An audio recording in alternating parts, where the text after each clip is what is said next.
네, 감사합니다. 이제 우리 하나님의 말씀 보시겠습니다. 하나님의 말씀 신약성경 로마서 13장 8절 말씀입니다. 우리 신약성경 로마서 13장 8절 말씀입니다.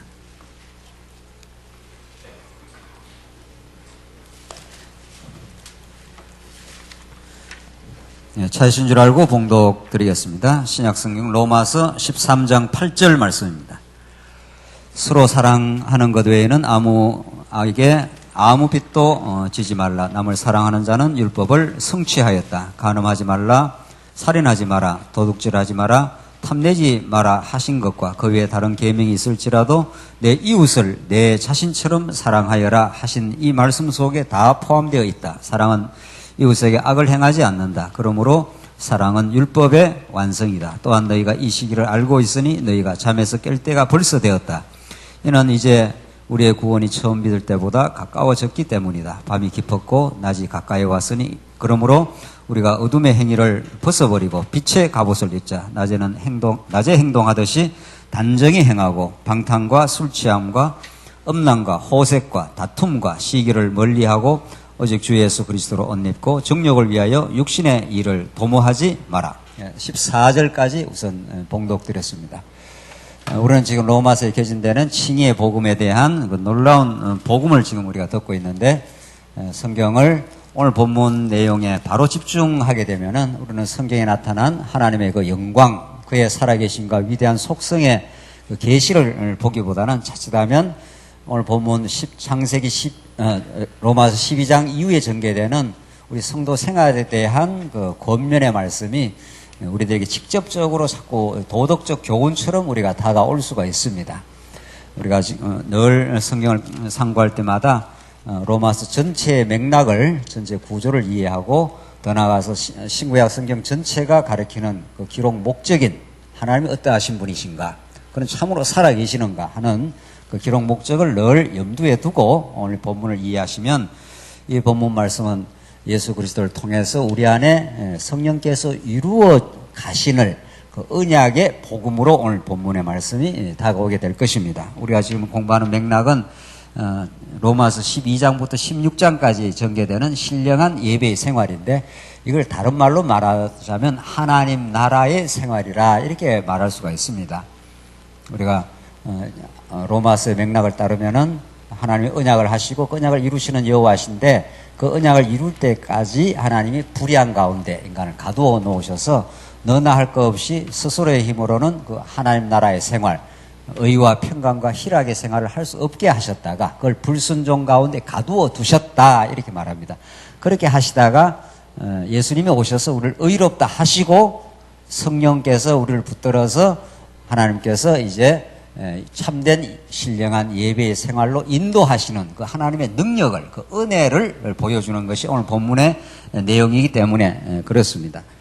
우리가 오늘 지금 우리가 방금 말씀드린 것을 큰 구조로 말씀드리면은, 하나님께서 아담에게 언약을 하시고 3대 언약을 하시고 아브라함에게 그대로 언약을 하시지 않습니까? 이것이 자손 땅 통치를 통해서 하나님 이루어 가십니다. 이게 아브라함에게 주신 언약입니다. 자손도 하나님의 능력을 이루시고 땅도 하나님의 능력으로, 통치도 하나님의 능력으로 언약대로 하나님이 이루시는 거죠.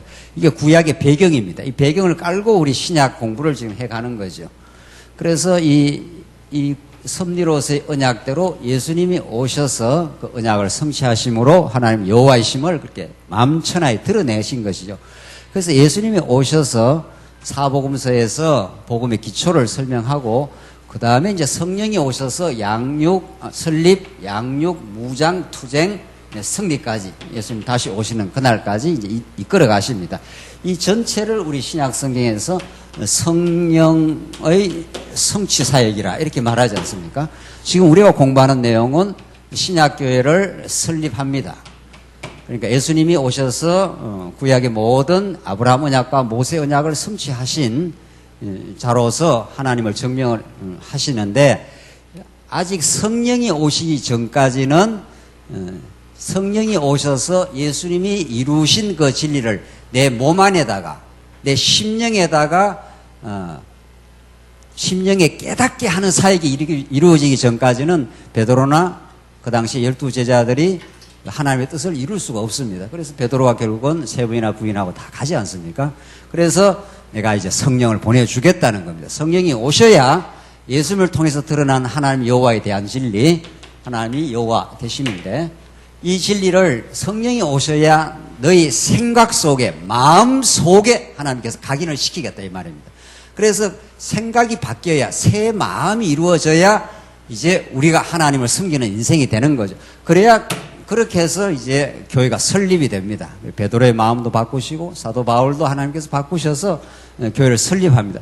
교회를 설립만 하는 게 아니라 이제 양육하는데 오늘 로마서가 이 본문이 있는 거죠. 그러니까 로마서의 구조는 이렇게 되어 있습니다. 하나님께서 로마서 앞부분에 언약을 하시고 인간을 불의한 가운데 가두시고 예수를 통해서 의롭다 하시고 오늘 본문이 나오는 이 예배, 신령한 예배 생활로 하나님이 인도를 해 가신다. 그러니까 우리가 이렇게 와서 예배를 드리는 게 아닙니다.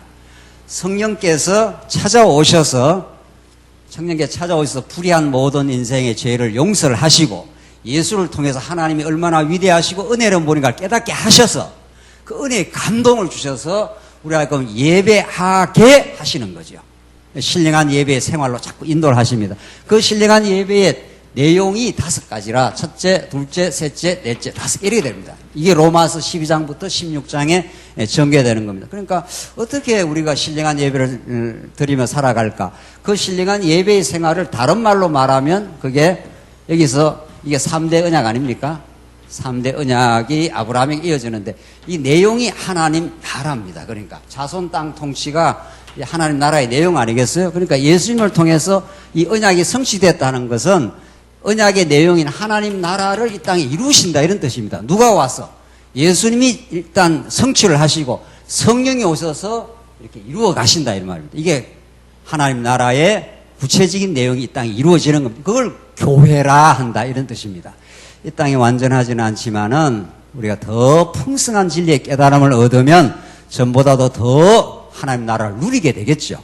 그게 의와 평강과 희락의 나라입니다. 그러니까 이 신령한 예배라는 걸 다른 말로 말하면 이게 하나님 나라를 우리가 실제로 즐겁게 누리는 생활입니다.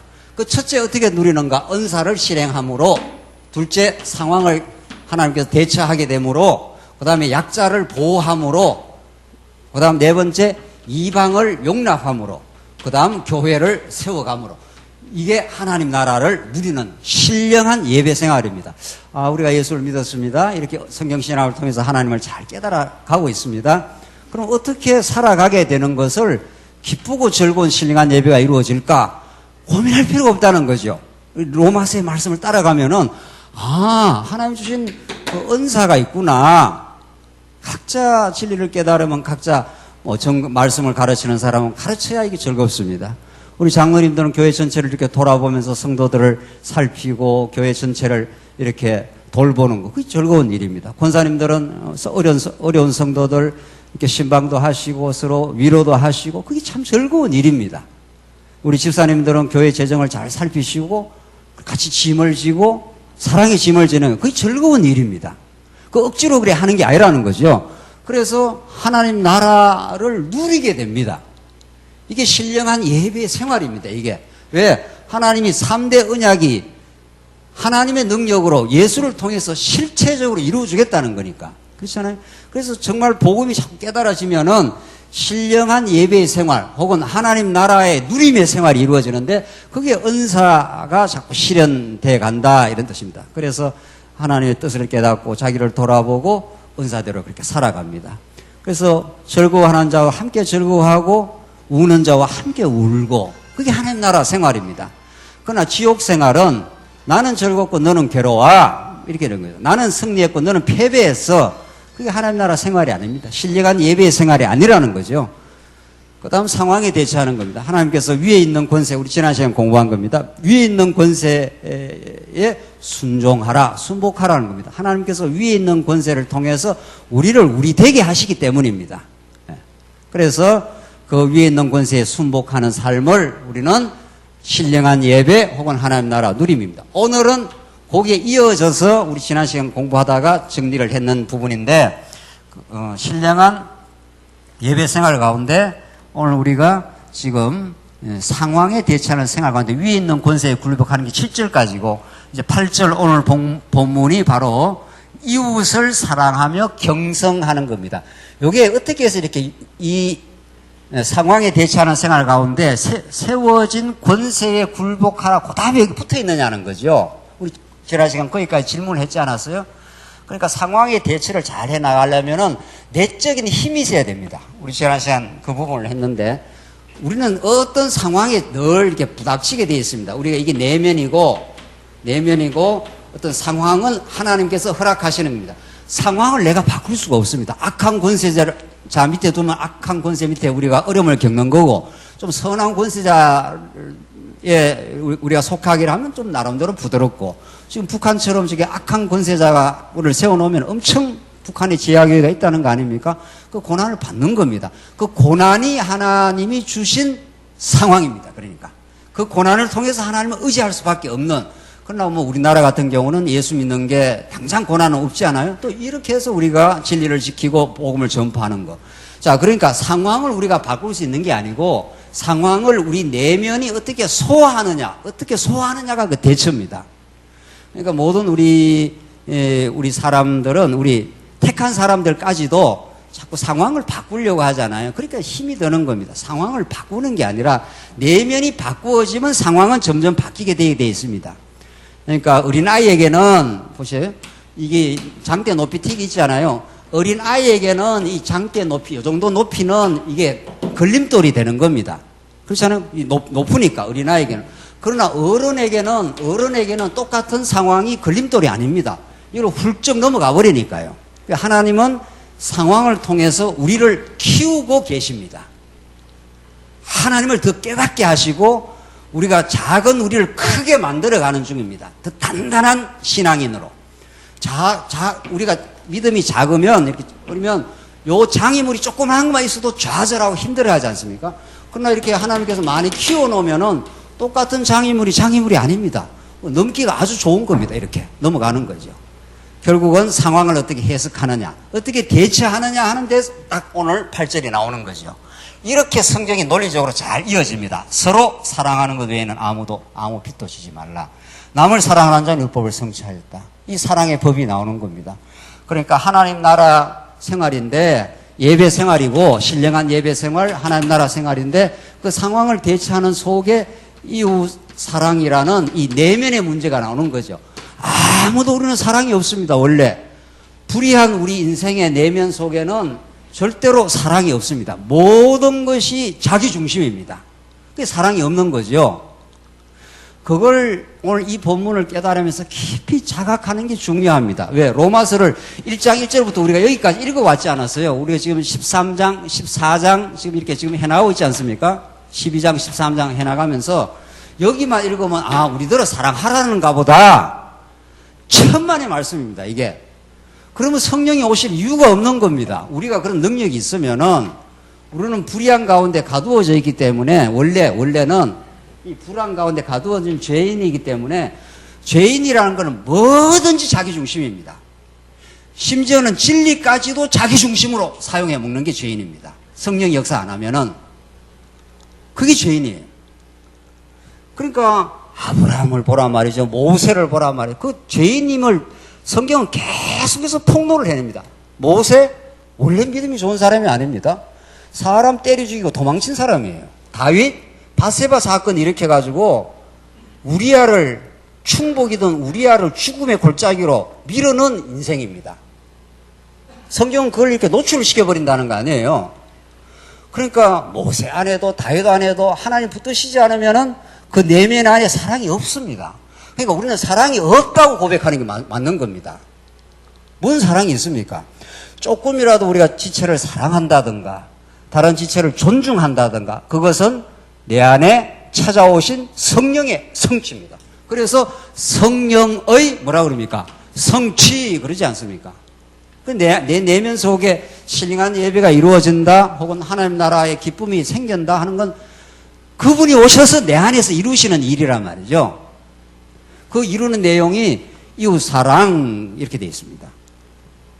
그래서 사랑하는 것 외에는 아무도 빛을 지지 마. 남을 사랑하는 율법을 성취해. 내 마음속에 내면에 사랑하는 마음이 그리스도의 사랑이 내 안에 자꾸 있으면 상황을 대처하는 게 복잡하지 않게 돼요. 상황이 아무리 복잡해도 내면 속에 하나님을 인정하고 사랑하는 마음이 있으면 자꾸 지혜가 생기게 되고, 내면 속에 사랑하는 마음이 없으면 상황이 복잡하게 되는 겁니다.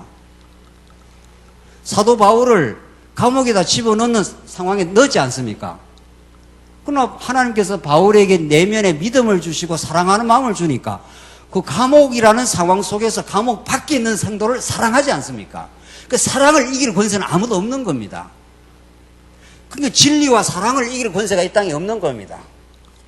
그래서 하나님이 그걸 주시겠다 이런 뜻입니다. 상황을 부드럽게 바꿔주는 게 아닙니다. 하나님은 때로는 부드러운 상황도 주기도 하지만은, 그래서 간음하지 말라, 살인하지 말라, 도둑질하지 말라, 탐내지 말라 하신 것과 그 외에 다른 계명이 있더라도 내 이웃을 내 자신처럼 사랑하여라 하신 이 말씀 속에 다 포함되어 있다.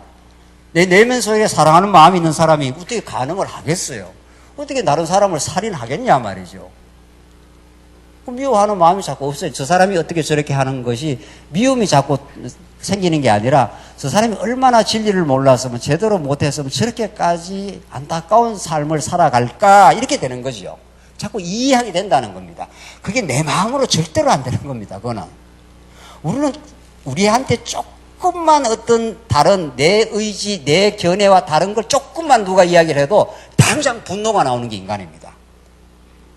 그리고 그걸 제거시키고 싶어 하는 게 인간이에요. 다윗이 자기 죄를 발각하게 할 우리아를 정확하게 제거를 해버립니다. 그거 살려놓으면은 자기 죄가 발각이 되기 때문에. 그게 인간입니다. 여러분들 지금 진리를 깨닫는다, 복음을 깨닫는다는 건 하나님의 무한한 능력과 은혜를 깨닫는가 동시에 우리가 하나님의 은혜가 개입하지 않으면 어디까지 갈 수 있다는 그 잔인한 인간이라는 걸 아는 게 중요합니다. 인간은 그런 겁니다. 인간은 부모 자식 간에도 자기 유익을 따지는 게 인간입니다.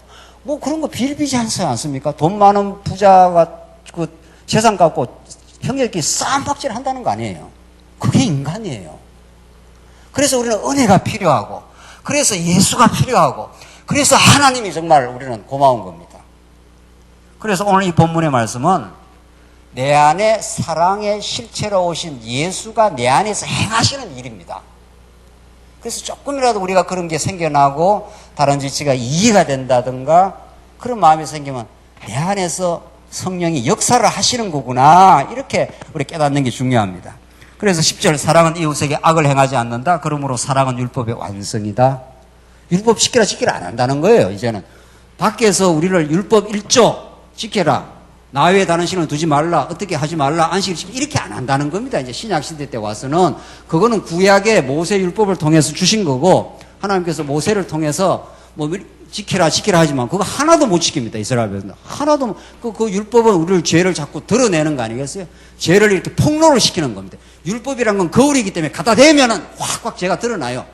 여러분과 저에게도 지금 만약에 예수가 없이 그냥 율법 갖다 대면은 아주 밝은 거울이에요. 그게 너무도 투명한 거울이기 때문에 갖다 대면 우리의 죄가 내 속에 있는 게 확 드러나 버립니다. 시기, 음란, 미움, 정욕, 탐욕, 온갖 죄가 막 드러납니다. 그러나 그 모든 죄를 예수님이 언약대로 오셔서 십자가에서 정리를 해주시고 완전히 청산해 주시고 죄 없다 해준 겁니다. 그래서 이제는 예수 그리스도 안에서 정죄함이 없나니, 그렇게 된 거란 말이죠. 그래서 우리를 죄 없다고 그냥 하나님 칭해 준 겁니다.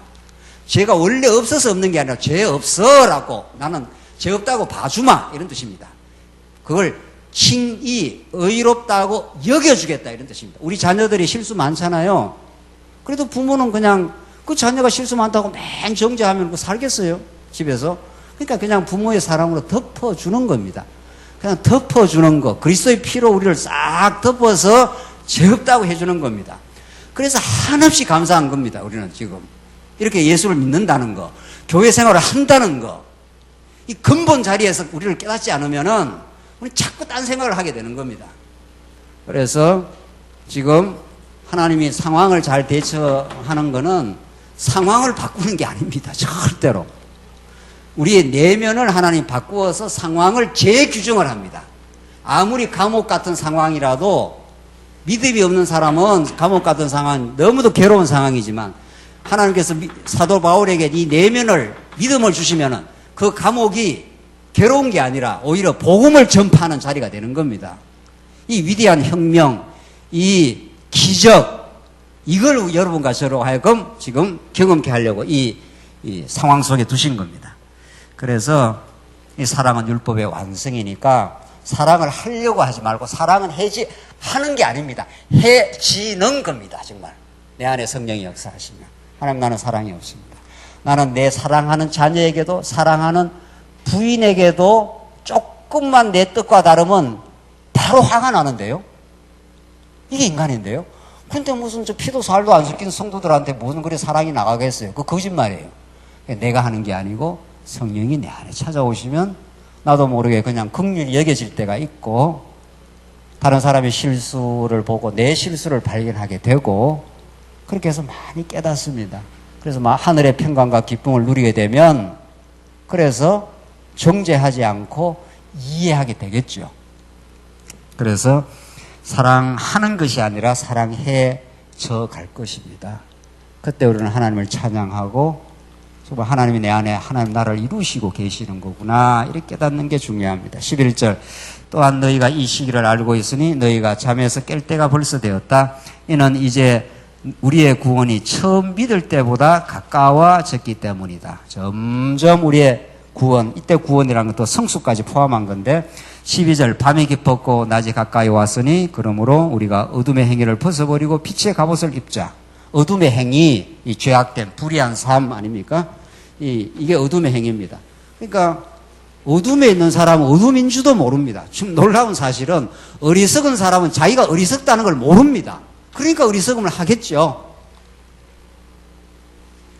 이 말이 무슨 말인지 잘 이해가 안 갑니까? 어리석은 행동을 하는 사람은 자기가 어리석다고 생각을 안 합니다. 그러면 그게 어리석다는 걸 어떻게 깨닫느냐? 조금 지나봐야 깨닫습니다. 초등학교 1학년 학생은 자기가 1학년으로서 최선을 다해서 하기 때문에 중학교 1학년이 안 돼 보고는 초등학교 1학년이 잘 한다고 생각을 합니다. 여러분과 제가 모두 그렇습니다. 그래서 성장하고 나면 아휴, 참 그때 생각이 최선인 줄 알았는데 지나고 나서 성장하고 나니 참 그게 어리석었네. 그러니까 지나고 나야 압니다. 성장해야 자기가 미숙한 걸 압니다. 그래서 그 성장을 누가 시키는가 하면 그게 그리스도가 자꾸 성장하게 합니다. 그러니까 하나님이 우리를 복음으로 계속 깨닫게 하시고 성장시키시고 자꾸 전보다도 더 깊고 넓게 진리를 깨닫게 하기 전에는 자기가 어리석게 하면서도 어리석은 줄 모릅니다. 조금 뒤에 가면 나오는데, 이제 이렇게 믿음이 있는 자, 믿음이 없는 자가 있지 않습니까? 하나님께서 이 그리스도의 장성한 분량으로 우리를 지금 끌고 가고 계시는데, 뭐 어떤 사람은 이 정도 성장시켰다 치십시다. 어떤 사람은 이 정도 성장을 시켰다 치십니다. 다 그렇게 살고 있지 않습니까? 우리가 누가 뭐 그런 줄 아무도 몰라요. 하나님만 아시는 건데, 이 사람은 수준이 최선이에요. 이 사람의 수준이 최선이라니까요. 그 최선과 최선의 충돌이에요. 정답 간의 충돌이에요.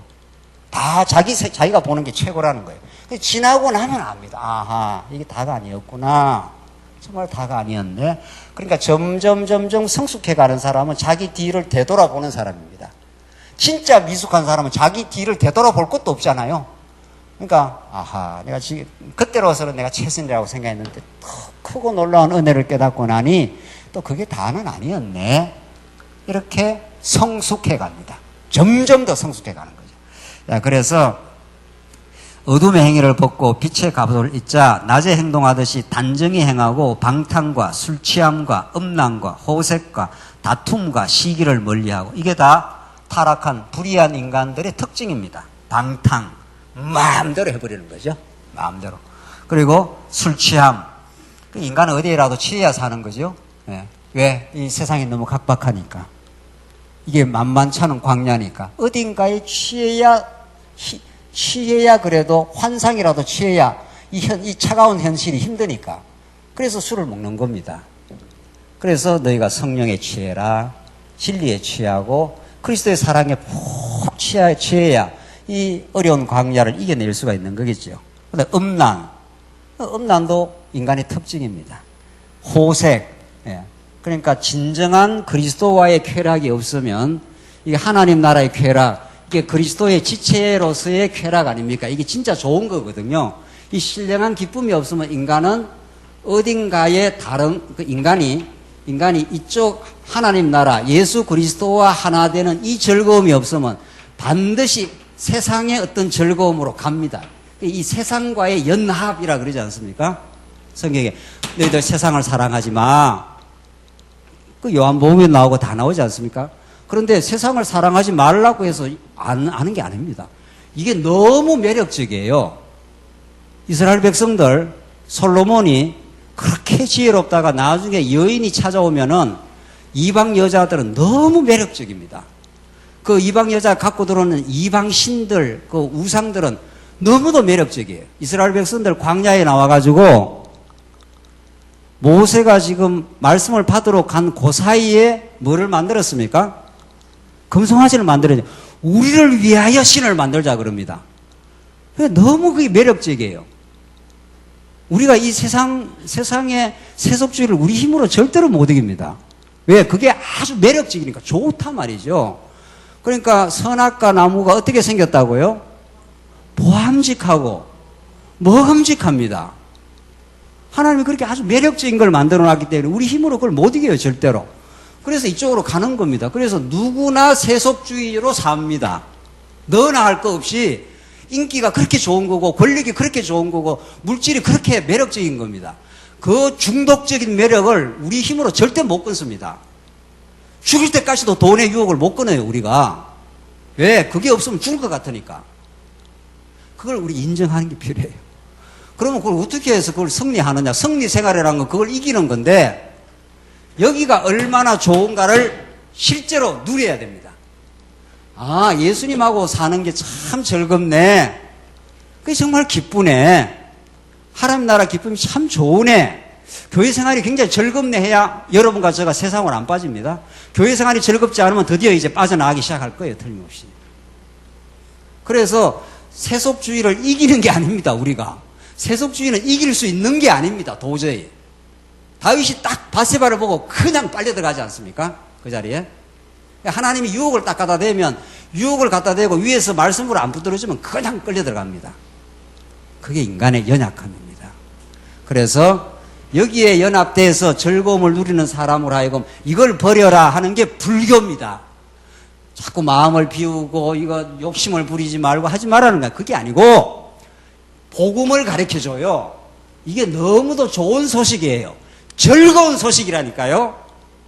행복한 소식이에요. 이게 예수가 굿뉴스예요. 복음이라고요.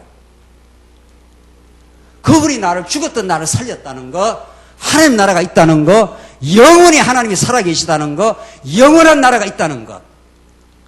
이게 너무 좋아야 됩니다. 이게 좋으면 뭐 이거 별거 아니네 이게. 그렇게 되는 거죠. 이게 이 가짜 즐거움이네. 요거는 잠깐 즐겁다가 그 다음에 독소로 다가와요.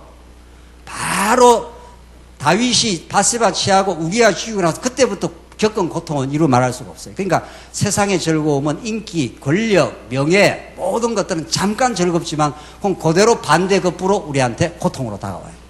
그걸 하나님께서 경험해봐라는 거예요.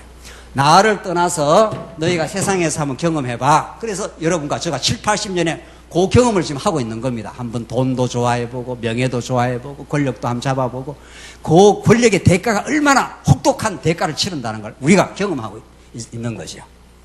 돈의 그 유혹이 얼마나 혹독한 대가가 있다는 것을 자식 쌈박질하면서 한번 보는 거죠. 아하, 이거 아니구나. 이게 우리의 기쁨이 아니구나. 그걸 경험시키는 게 세상이에요, 지금. 그래서 이거 진짜 기쁨이 아니네. 그리고 이게 진짜 기쁨이네. 예수가 진짜 기쁨이네. 하나님 나라가 진짜 마음에 평강을 주네. 이걸 경험하여 그러니까 예수와 연합해서 우리가 살아가도록 그렇게 하는 거죠. 그래서 호색, 다툼 하면 아주 괴롭습니다. 그리고 다툼과 시기라는 것은 자기가 행복하지 않는 사람이 타자에게 생기는 마음의 감정입니다. 자기가 예수 안에서 살아가는 것이 참 기쁘고 즐거워 보십시오. 시기할 마음이 점점 없어져요. 시기라는 건 자기 초라함의 반영입니다.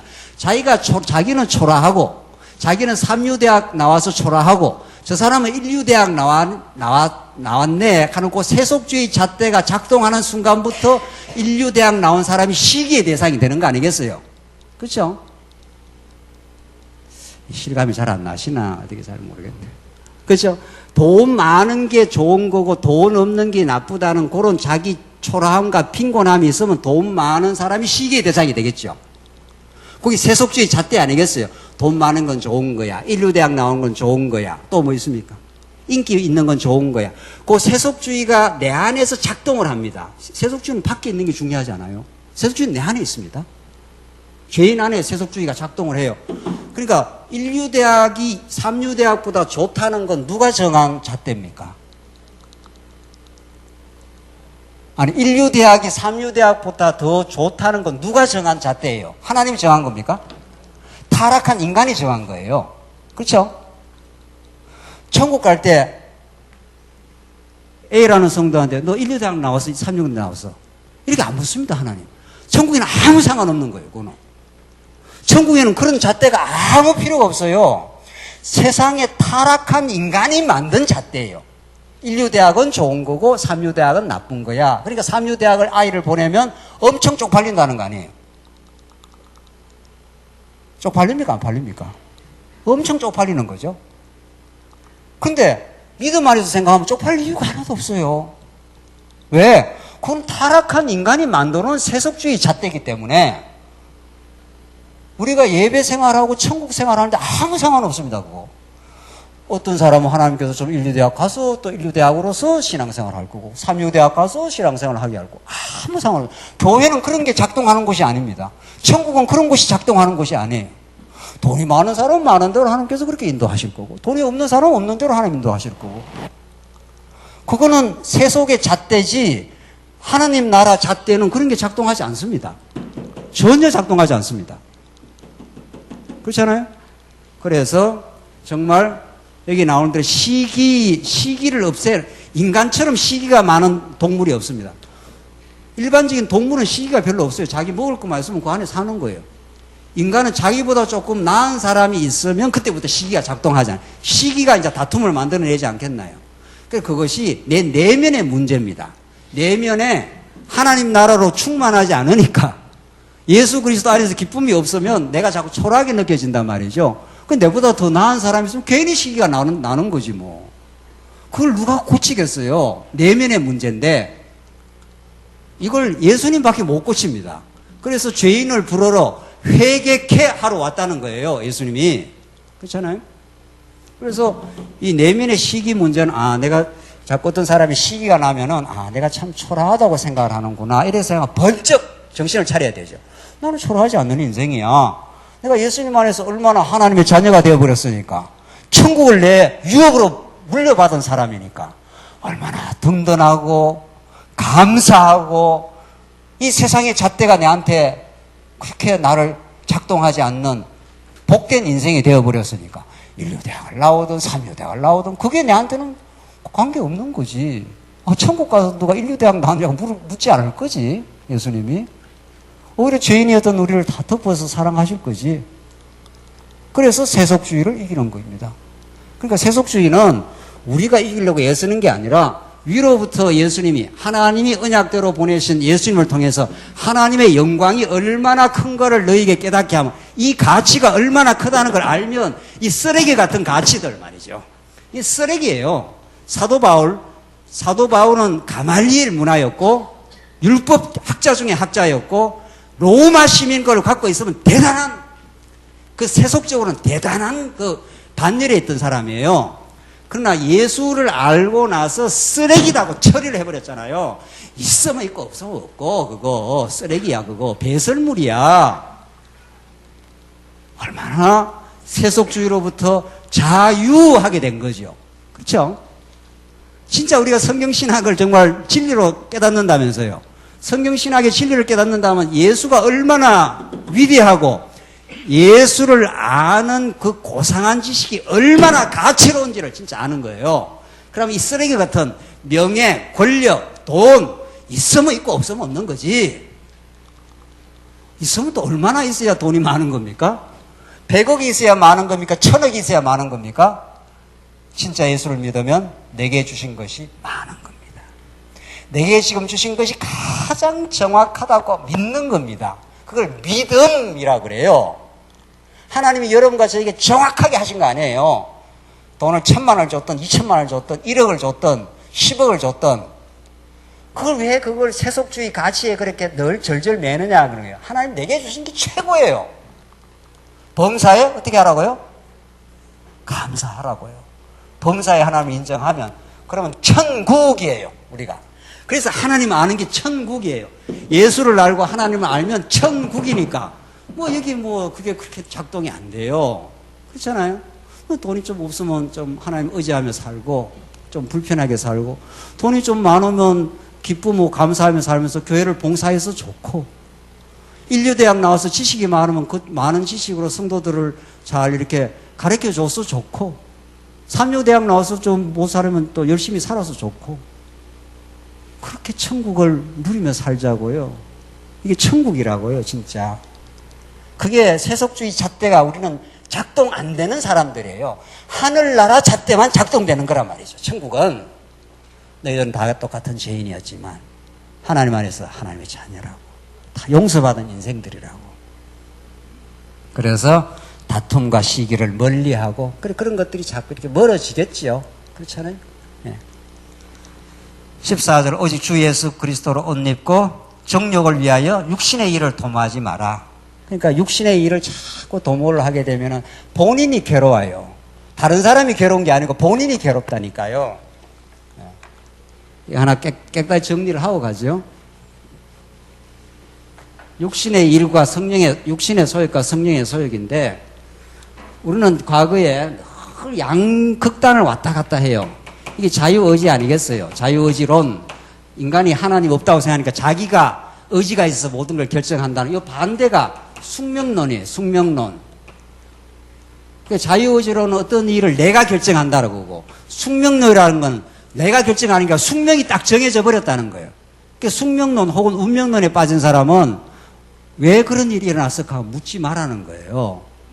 왜? 숙명이 다 정해져 있어. 내가 알 수 없는 숙명이 딱 정해져 버렸으니까 그건 내가 내 의지로 어떤 게 되는 게 아니라는 거예요. 그럼 이 일이 무슨 의미가 있느냐 하면 숙명론에 빠진 사람은 묻지 말라는 거예요. 친구가 결혼을 했는데 일주일에 부인이 도망쳐 버렸어요. 전화가 왔어요. 운명이다. 그렇게 하다. 너무 괴로우니까. 왜 그렇게 됐는지는 묻지 말라는 거예요. 성경은 그게 아니에요. 성경은 정확하게 이 양극단을 뚫고 나가요. 하나님의 주권이에요. 모든 건 하나님의 주권이고 그 주권자가 예수 그리스도를 보내어서 우리를 그리스도의 지체로 삼았어요. 그러니까 우리는 그리스도의 지체로서 종속적 의지를 갖고 있어요. 종속적 의지. 그리스도께서 우리를 낮추시기도 하고 높이기도 하고 이렇게 이끌어야 해요. 우리는 자유의지도 아니고 숙명도 아니에요. 하나님의 주권과 작정 속에 예수 그리스도 안에서 종속적으로 우리를 끌어가기 때문에 우리를 때로는 육신의 소욕 가운데도 두시고 때로는 성령의 소욕 가운데 두셔요. 지금 육신의 정욕을 따르지 말라는 건 내가 어떤 시기와 분냄과 했을 때는 이게 육신의 정욕이었구나. 그걸 깨달으라는 겁니다. 어떤 일이 일어났을 때 묻지 마라 이 말이 아니에요. 내가 했다도 아니에요. 하나님이 하게 하셔요. 어떻게? 나를 육신의 소욕 가운데 두시면, 육신의 정욕 가운데 두시면 내가 욕심부리고 미워하고 분내하고 그런 건 하나님께서 참 내가 얼마나 미숙하고 죄인이라는 걸 깨닫게 했구나. 또 내가 성령의 소욕 가운데 하나님의 주권 가운데 성령의 소욕 가운데 하잖아요. 어떤 일을 무슨 일이든 이 둘 중에 하나가 하는 겁니다. 하나님이 하게 하셔서. 그러니까 성령의 소욕대로 하면은 기쁘고 즐겁고 섬기고 이해하고 다른 지체를 정죄하지 않고 그렇게 하는 겁니다. 그렇게 했을 때는 어떤 일이 되었을 때 우리는 어떤 일이 되었을 때 왜 하나님께 이렇게 했을까 묻잖아요. 숙명론은 그걸 묻지 말라는 거예요. 네가 묻는다고 해서 답이 나오는 게 아니야. 숙명이 딱 정해져 버렸어. 주권이 작정이 딱 정해져 있어요. 그런데 하나님께서 우리를 깨닫게 하셔요. 내가 어떤 일이 이루어졌을 때 이게 육신의 소욕을 따라 했구나. 육신의 소욕이란 건 자기중심적이고 다른 사람을 이용하고 다른 사람을 공격하고 다른 사람에게 미워하고 그런 게 아니겠어요?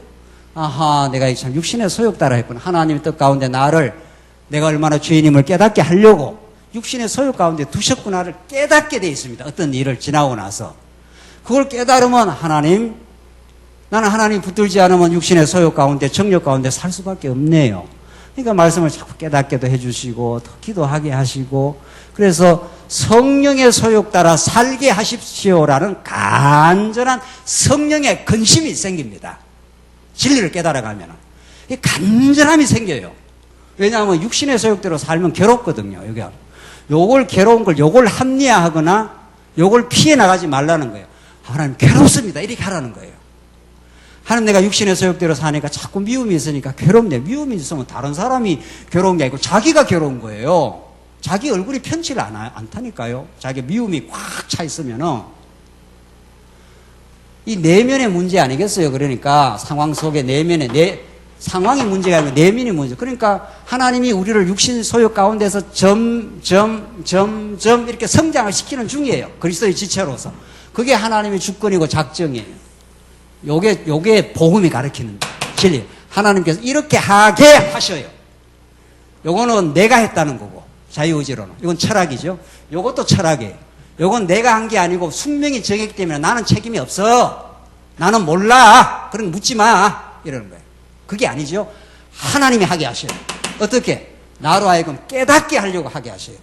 때로는 육신의 소유 가운데 두시면 우리가 미워도 하고 갈등도 하고 시기도 하고 원망도 해요. 그럼 지나는 아차 이거 아닌데 깨닫죠? 깨달으면 성령의 소욕 쪽으로 자꾸 우리 마음이 가고 싶어요. 기도하게 돼요. 하나님 내가 미움이 있네요. 미움이 있어서 괴롭네요. 좀 자꾸 하나님 어떻게 해야 될지 당신이 지혜를 주시고 내 마음에 평화를 주시고 섬길 마음을 주시고 그렇게 나를 인도해 주시옵소서 하고 어떤 일이 생겼을 때 그걸 상황의 탓으로 돌리는 게 아니라 네 때문에 그래서 이게 아니라 내가 깨달을 부분이 있구나 이렇게 해서 자꾸 이렇게 성장을 해갑니다. 이게 복음 안에서 성장의 논리예요. 하나님의 주권 속에 우리가 매여 있는 종속적 의지를 가지고 자꾸 깨닫게 해요. 그리스도의 지체로서. 이거 분명해졌습니까? 이것도 아니고 이것도 아니라니까요. 네? 자유의지론도 아니고 숙명론도 아니에요. 우리는 무슨 숙명처임이 딱 정해진 게 아니에요. 작정 속에 정해져 가지고 자꾸 깨닫게 하셔요. 그래서 지나고 나면 또 깨닫고 또 성숙하고 또 더 전보다 성숙해서 오늘 본문의 말씀대로 오직 주 예수로 옷 입고 정욕을 위하여 육신의 일을 도모하지 마라. 우리가 과거에 육신의 일, 육신의 소욕대로 많이 살았잖아요. 근데 이걸 복음을 깨달으면 이게 어둠의 일이었구나. 죄악된 일이었구나. 이걸 번쩍 깨닫고 우리가 하나님 나라 중심으로 하나님 중심으로 하나님께 살아가게 하겠죠. 그래서 결론 지으십시다. 14장 오늘은 그냥 서론만 하고 결론을 짓죠. 요 깨달음이 있고 나서 14장에 약자를 보호하는 생활로 나옵니다. 자 보십시오. 이웃사랑과 상황에 잘 대처하는 건 이웃사랑이죠. 육신의 소욕이 아니라 성령의 소욕 가운데 우리를 자꾸 인도를 하시면 그 다음 따라 나온 게 뭐겠어요? 약자를 보호하게 돼요. 그러니까 이웃사랑이 자꾸 내 안에서 생겨나고 그 다음에 빛 가운데 빛의 갑옷을 입고 자꾸 광명한 하나님과 교제하는 하나님과의 기쁨을 누리는 광명한 자리로 자꾸 우리가 성장을 하면은 자기가 성장한다는 거 아닙니까? 그러니까 우리 정한조한계가 자꾸 지금 성장 중에 있습니다. 계속 훨훨 더 성장을 하게 되면은 우리보다도 약한 이 말씀을 듣지 못한 우리 한국교회, 이 말씀을 듣지 못한 우리 중국에 있는 성도들, 우리 주변에 있는 사람들, 이런 사람들을 약자로 보게 되겠죠. 자기가 정말 그리스도 안에서 성장하는 사람은 그렇잖아요. 약자는 계속 원망하고 시기하고 다투고 그런 겁니다. 강자는 그렇게 안 합니다. 정말 강자라면은 이해하고 약자를 보호해주고 싶어하고 그렇게 되겠죠. 그렇게 우리를 성장시키겠죠. 하나님, 우리가 이 좋은 말씀 들었는데 참 우리가 참 안타까운 현실 속에 있습니다. 하나님 우리를 돌아보시고 우리를 성장케 하시옵소서. 우리가 진짜 육신의 소욕에 빠져 살았던 우리 과거가 있습니다.